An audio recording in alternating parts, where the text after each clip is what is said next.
Welcome to the Time for a Reset podcast, the podcast where I, Paul Frampton, interview senior marketers on the big issues of the day and the thing that they want to see reset with an ever-changing landscape.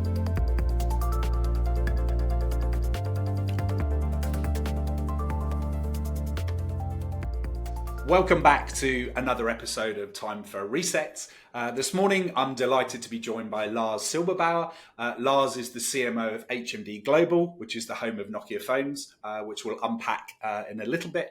Lars has spent a lot of his career in very large, kind of very well-known household brands that include Viacom, MTV, Lego, and he's also been very much at the forefront of both product design and marketing, and run very large teams across the world, and also been very involved in transformation and building out digital teams. So Lars has a rich and illustrious career to talk about. So I'm really excited to have you here, Lars. So thank you for joining us this morning.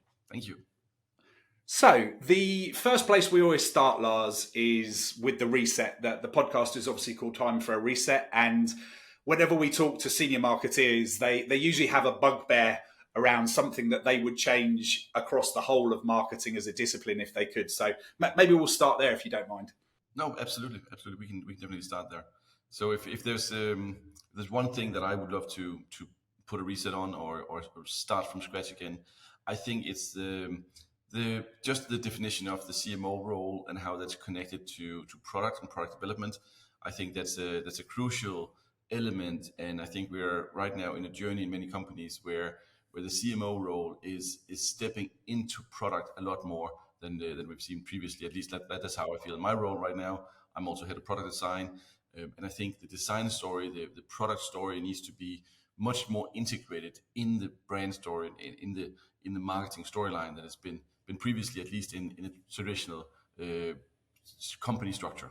Yeah, interesting. So I'd imagine that must be fairly unusual for a CMO to also have the product design role.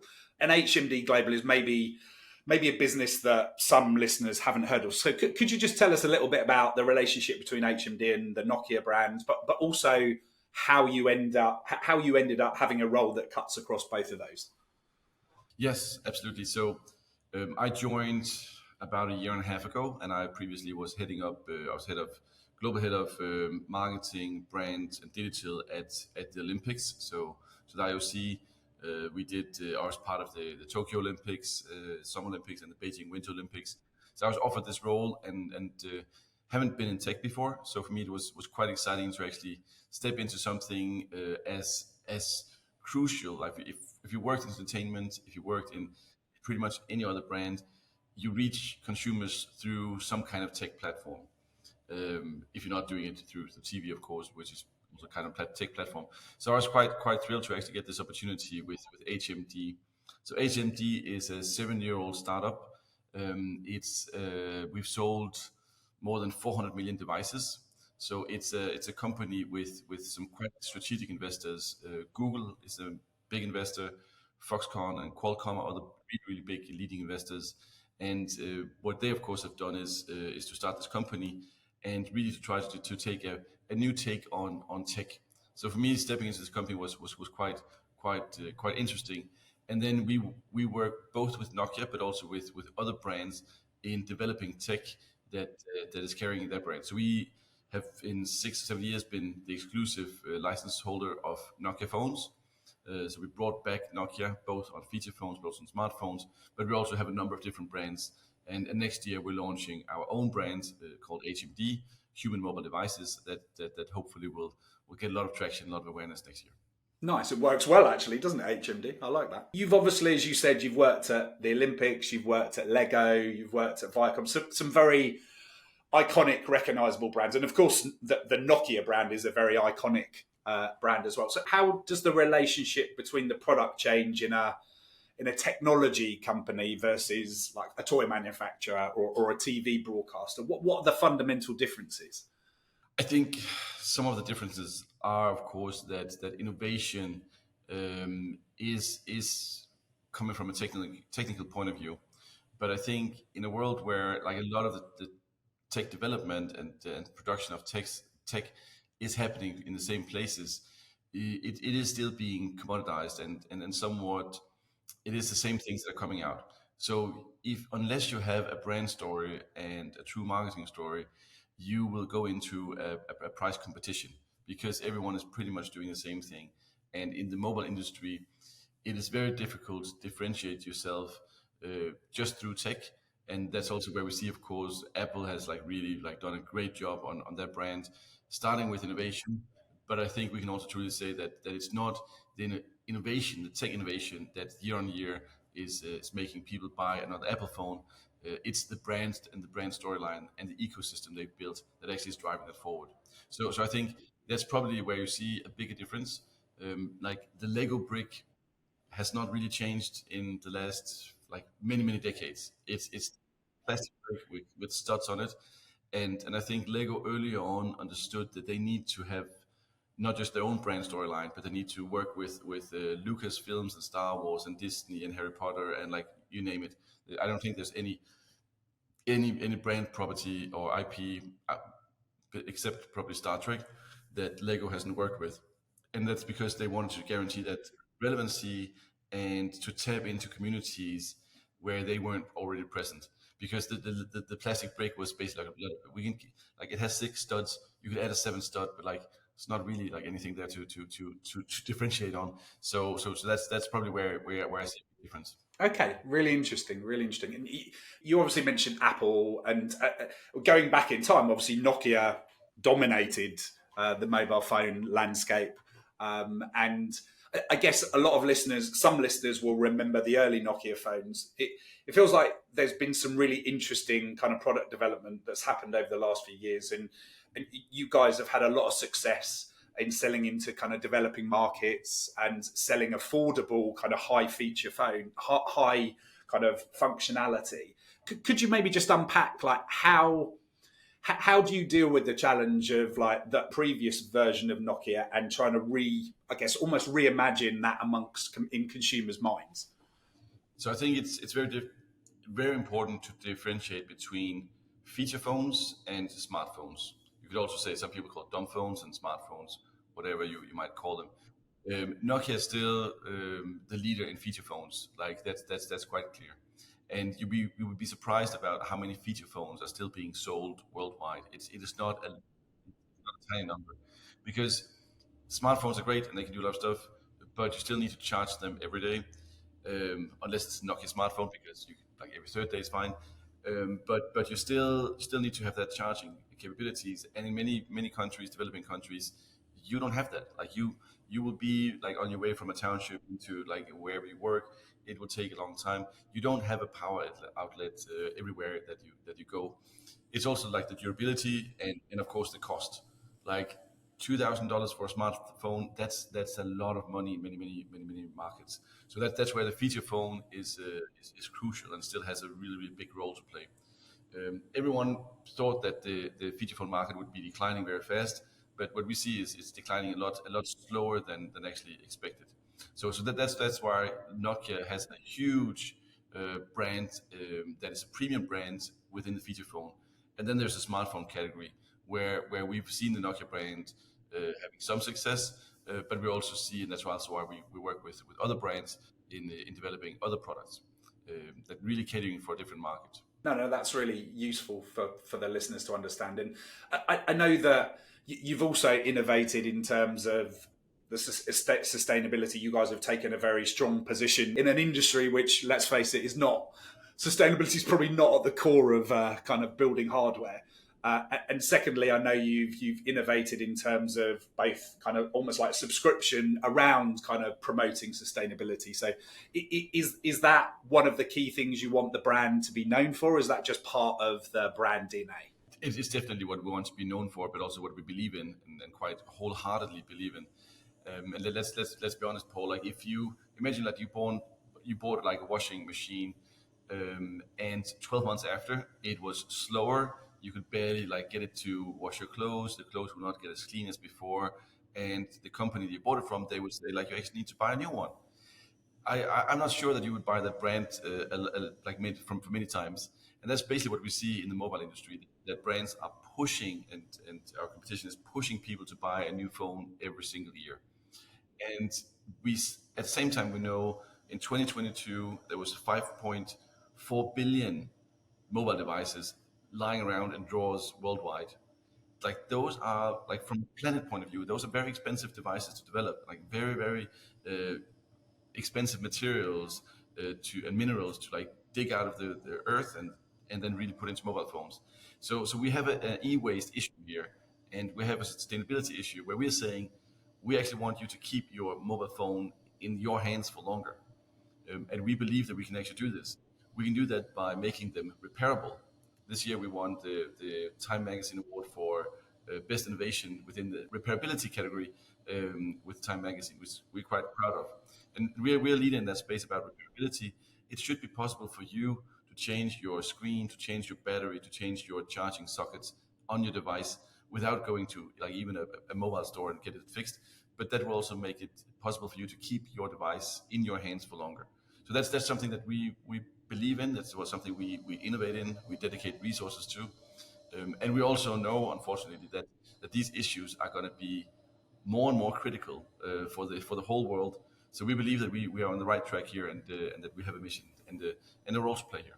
Right. No. Well, you articulate very clearly the big issue with six billion smartphones sat there just laying around. It's quite scary when you think about it in that kind of scale. How long do you think this shift will take? Because I mean, we've obviously got a very kind of consumer driven, like mobile phones have become very aesthetic and part of people's identity now. And potentially that kind of drives people's decision kind of over some of the kind of more important long term. So how do you kind of problem solve around kind of shifting, I guess, almost like the Apple effect? No, it's a really good question. I think there's two schools here. There's a sustainability school that says we need to get back to the Stone Ages because that's great, and we can't have any kind of luxury items or modern items because that's destroying the planet. There's a little amount of people like that want to go there. We don't believe if we want to create like planet impact, positive impact on the planet, we need to hit the mass markets. The mass markets, they don't want something that looks ugly and like is a 5 centimeters thick phone that's going to last forever. They want something that is beautiful, sexy, is attractive design wise. It has a great usability. It has all those things that you expect because that's what you expect from a smartphone and from a feature phone as well. So we want and we insist on making phones that are both beautiful, like has great design value, great colors, all that stuff, but at the same time are repairable and sustainable and have all these elements within them. Of course, that takes a lot of work, and I can tell you, I just had this morning a call with the head of our product team. It's not easy to make that all fit into a very, very tiny device, make it beautiful, and make it repairable and sustainable. But that's what we do, and that's why I believe. Right, and presumably also make it affordable. Affordable is a relative thing, but to make it beautiful, kind of repairable, sustainable, and not a fortune. To your point, that feels like if you can nail that, which obviously, as you say, is not a straightforward challenge, then that does have scalability because you're ticking all the boxes rather than just the portion of the market who are very, very conscious about the planet. Everyone says they are, but their purchasing decisions tend to suggest otherwise when they actually have to make a decision on cost. Yeah, what we see is like it's not people not purchasing based on just sustainability. Well, a small category, but that's even if we cater for that category, that's not going to make the needed impact. We want to create like real sustainability, and real sustainability is and that's sometimes a dirty word to say. It needs to be profitable. Like we want to create sustainable products that makes profit, because without profit we don't have scalability, and without scale, and we don't have impact. So that's why I think we also need to really challenge people and sometimes say, well, it's great that you have a sustainability business, but it's borderline charity, and charity can't scale. So that's why we need to have that like real sustainability and business model element built into the whole company. No, that makes perfect sense. And as you've articulated this, it makes obvious sense why you were so attracted to this task, because marketing and storytelling is obviously going to be critical to get that out there so that people do know. And you also talked about obviously profitability. And like we often talk about on the podcast, the fact that marketing needs to be considered as a real growth engine for the business, as opposed to just a function or a department that does communications. How does that work within a business like HMD Global that's got investors to keep happy about growth all the time? I would say I work very closely with our CFO, and we're on very good terms, because I think it is of course often marketing is seen as a cost, as a big cost center, and what do we get out of it? In my previous jobs and also in my present job, I make a lot of effort into actually showing what we're bringing to, like what kind of return on investment we're giving, whether that's paid media and some of the easier stuff, but also how we're building the brand, and what does brand value actually mean when you look at the bottom line, and how can you actually charge like more than you should for that product, because if you have that brand storyline and those values that we're putting into the product. So I think that's really on the CMO to have those conversations constantly and make sure that it's being understood, but also be very honest with yourself and say, like, did that huge sponsorship actually pay off, or was it more to actually have a nice time, enjoy like whatever sport event it was? Really be critical about where you put the money, and constantly measure everything that you do. Yeah, totally. And I imagine from some of the orgs that you've worked at, from MTV to Lego, even the Olympics, that all of those, let's call them brands, all of them had a lot of owned kind of property and a lot of earned kind of value within the kind of social space. And I know you've spent a lot of time in that space yourselves. Is that part of your vision for how you kind of move like Nokia into the mainstream? Because I imagine you can't compete with the budgets that an Apple or a Samsung have, for instance. So how do you think about, I guess, what I would call the kind of owned, earned, paid? Like my boss actually often talks about paid media sometimes as a tax. And obviously Bezos and others have said for years that, and now ironically, Amazon's the biggest kind of investor in paid media in the world. So it isn't just about having great product. You need product, and you need to get it in front of people and prompt people and signpost people. So yeah, sorry, that was a long question, but just interested in your perspective on that. Like the first question, can we compete against Apple and Samsung and so on? Yes, on ROI, I would love to compete with them on that one. I would love to see the numbers on dollar for dollar return on investment. But of course, we don't have those resources, so we need to rely more on actually using organic media, using PR, telling the story, working with different partners, and then also rely on I have a great team, really trying to go where others are not going. So we can't just pay our way out of it. We can't just buy the same amount of out of home and TV commercials and so on. But I think that actually I find that that's actually super interesting to have a role where you're the underdog. You need to show differently. You need to do different things, and that's we have a lot of things in pipeline for next year. I really look forward to 2024 to show what we've been working on and what we're coming up with, because it's going to be very different from what you've seen so far from the established mobile manufacturers. Well, yeah, and constraints, whether they be budget or resources, are often the best driver of innovation. Otherwise, I often think if you look at a lot of categories, everyone just follows the same model. It's like a lot of money into broadcast and then a lot of money into Meta and Google. And it's like, okay, the price inflation of media just goes up and up. And how are you really differentiating? So it's great to hear that you're thinking about how do you leverage all different kind of opportunities, communications, partnerships, PR, because some of the most successful brands were originally built without paid media. Let's be honest about it. If you're an established player and you're making trillions, you have no real reason to innovate besides like tiny things that can just keep the world as it is. So I think that's a benefit of being industry leader, as some of our competition is.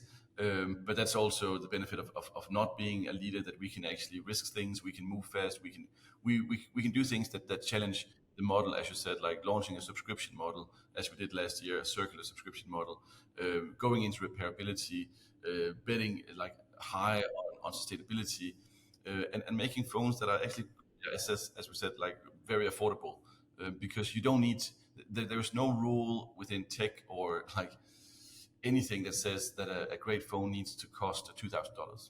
Right. No, that's the nice thing about having an iconic brand, but having a startup, a startup mentality connected with it. So one of the other topics that I've talked to a lot of our CMO guests about is how you think about brand and performance marketing. In recession and in low growth economies, a lot of the money has moved down the funnel, and hence Meta and Google and others have done very well from that. But so I'm interested in how you think about the relationship between that. That some of the, even today, the measurement models that really measure the impact of brand and response together are still probably not perfect. So yeah, just interested in where you stand on getting that balance right. It's again, it's a good question. It's something that's been discussed quite a lot, above the line, below the line, performance marketing, brand marketing. In my point of view, it's two sides of the same coin. It's you can't have one without having the other, or if you do that, then you're missing out on a lot of opportunities here.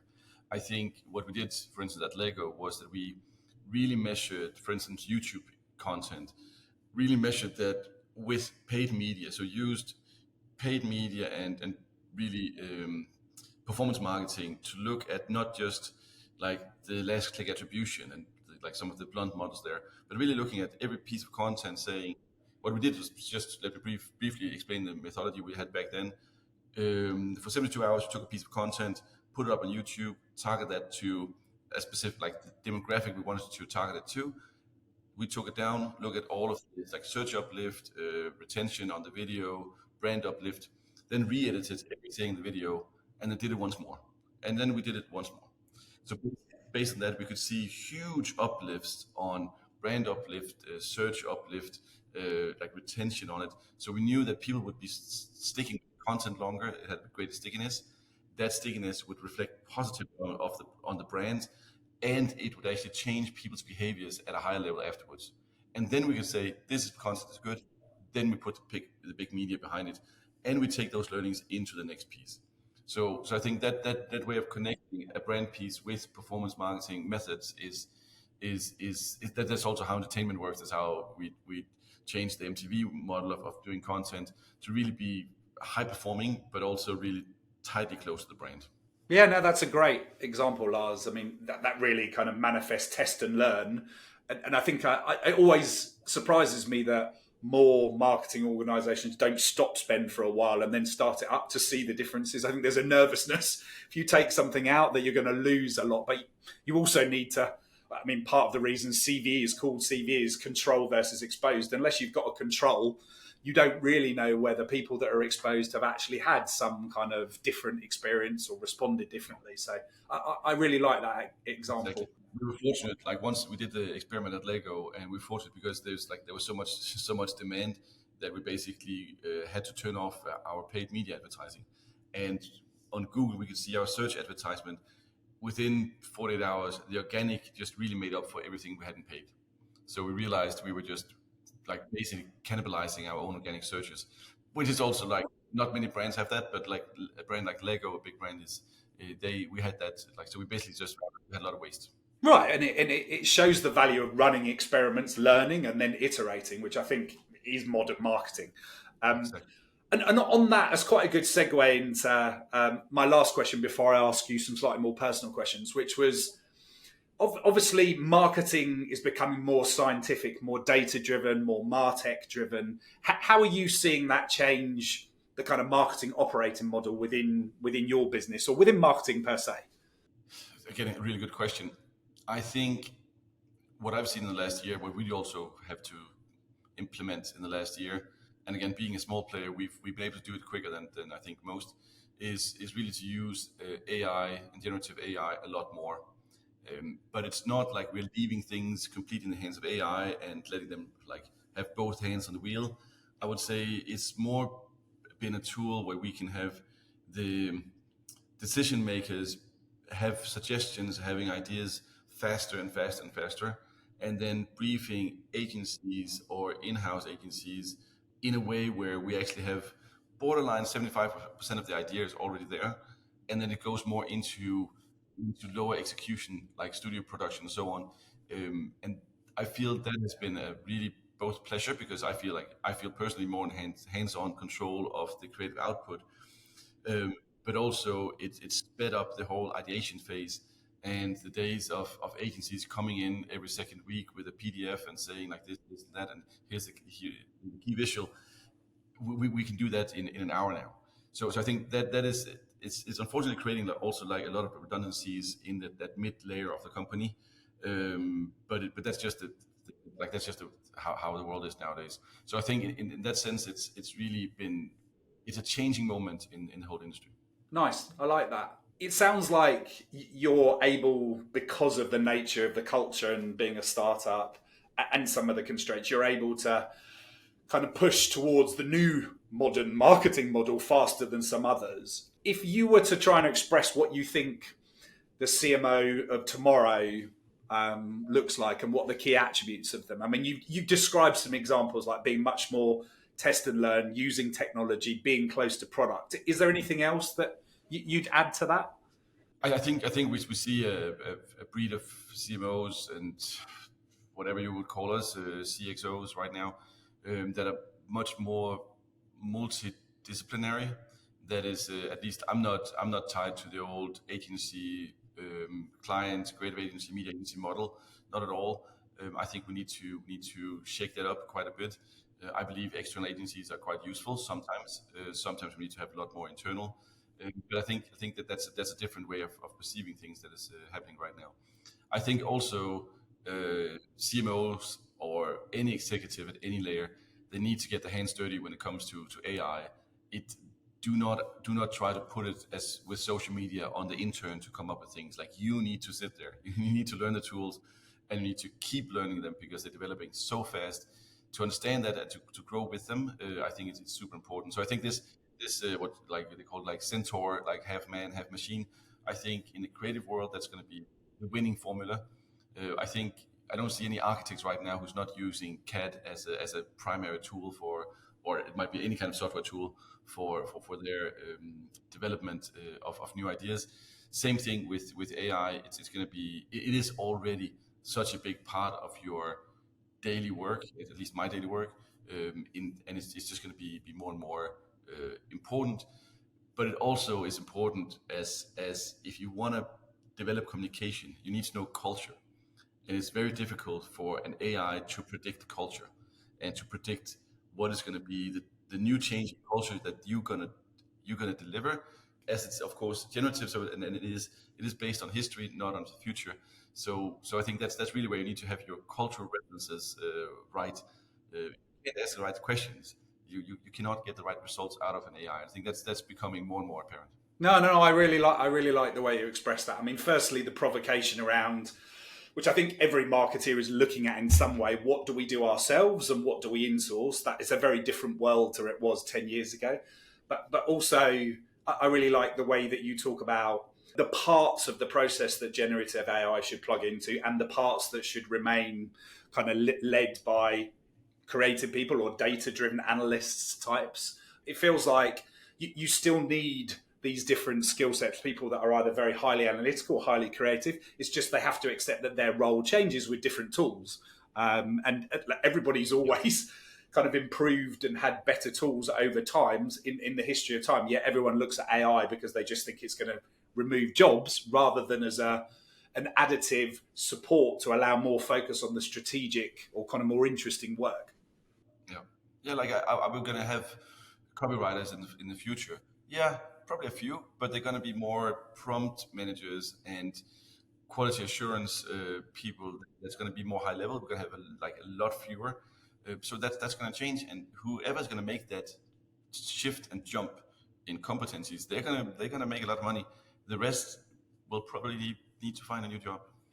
No, I think that's good. That's a good segue into my last question because I think it prompts everyone listening to think about how you investing in yourself and developing and embracing and experimenting with new technology. Because if you're not, whether you're an assistant or a graduate or a CMO, that you can very quickly become irrelevant. So, like, people listening to you are probably thinking, you've worked at a lot of big orgs. You really understand marketing and product and work closely with the C-level. But I'm sure there are things that you're working on getting better yourself. So would you mind being vulnerable for the last minute or so and share some of the things that you're trying to improve yourself in? Sure. Like I've been fortunate to always been growing up together with people that have also been a bit geeks like myself, and not been afraid of spending long nights and early mornings on diving into some rabbit hole that you want to investigate. So that's what I still do, and I luckily have both of a great older brother who's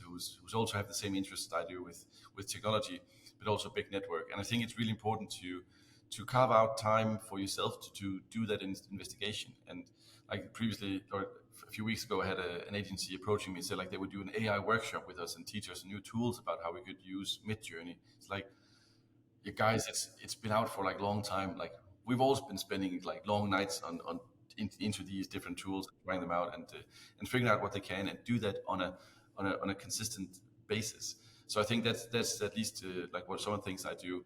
I'm also fortunate enough to be asked around as a keynote speaker in many parts of the world. It's great to hear. I like to hear the sound of my own voice. It's great, but it's even better to actually meet the next generation coming up right now with new ways of looking at things. It's always inspiring to be out there talking to new people with different viewpoints and seeing different things in any kind of the part of the world that it is. So I travel a lot, even though it does require a lot of time in airports.